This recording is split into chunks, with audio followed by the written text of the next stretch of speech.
Hi folks, this is Mitt Ram, and welcome to a video about infirmaries, barracks, and houses. Now, when most of us started this game, we built a few barracks and a few houses and a few infirmaries, and at some point we had the realization that there must be a best number of them to build, right? So even 6 months into the game now, we still seem to have people asking the question, well, how many of each should I have? Unfortunately, there is no one single answer to your question. The answer depends on how you want to play the game. So in this video, I'd like to show you how I'm playing the game and walk you through my thought process and how I arrived at my numbers for each, and you can modify that to fit your play style. So first off, you need to determine what you intend the purpose of your city to be.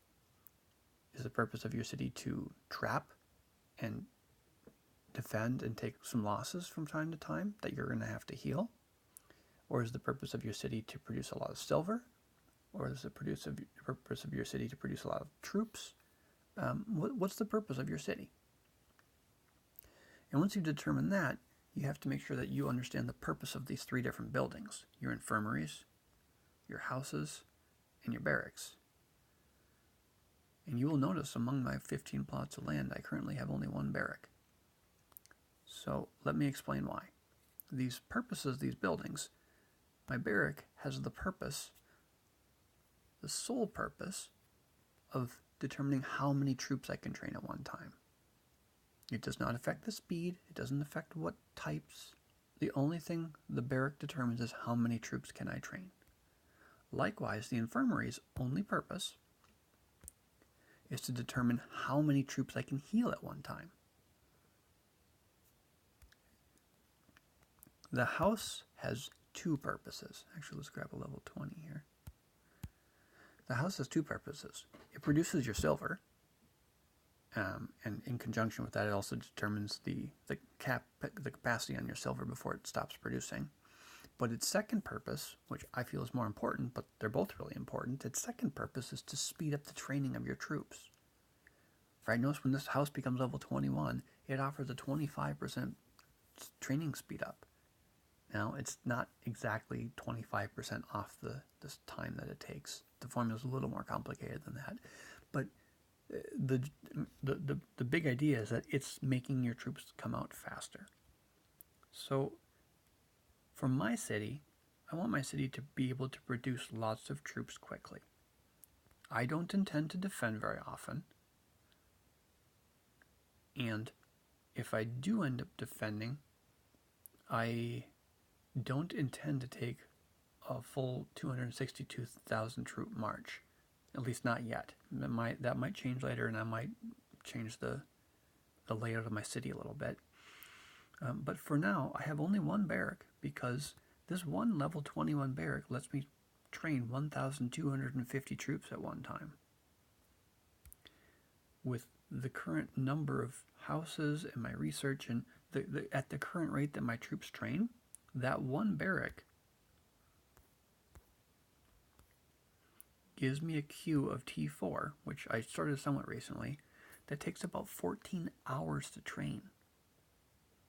Right? So one barrack can hold enough troops that take me 14 hours to queue.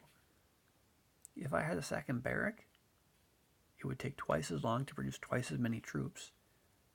I don't need a 28-hour queue. I mean, I log on more than once a day. Why would I need to have troops that are running for more than a day before I have to refill it? I'd rather replace that extra barrack with a house, or an infirmary, in my case a house, so that my troops train faster.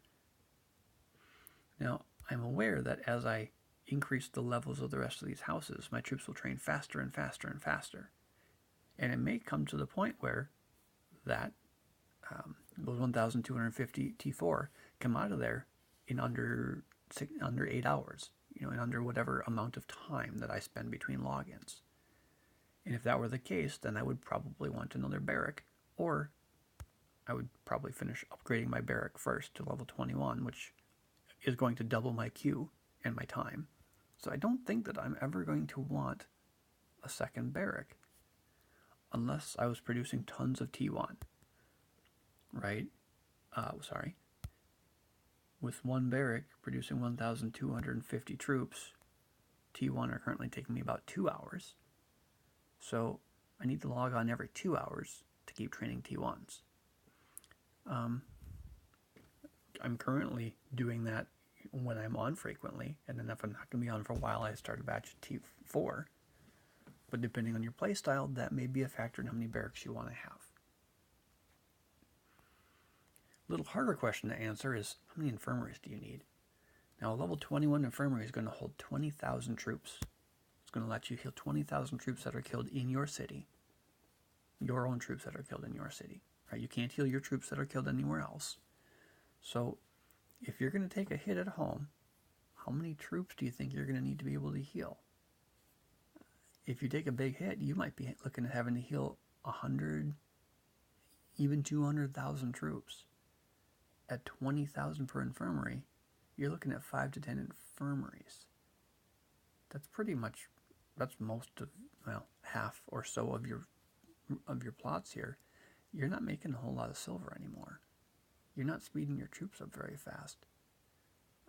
At that point, it might become a better question of, do you maybe just replace them by training more with your barracks rather than healing them? I don't know. If I decide I need a second barrack, I would be demoing one of these infirmaries to turn it into a barrack. Otherwise, I kind of think that one of these is turning into a house once I get everything else situated up to level 21. So that'll give me lots of houses, which gives me lots of silver and lots of troop training. Hopefully that helps you answer that question a little bit better about how many barracks do you need, how many infirmaries do you need, and how many houses should you have. At least that's my thought process. Hope that was helpful. Thanks for watching. Bye.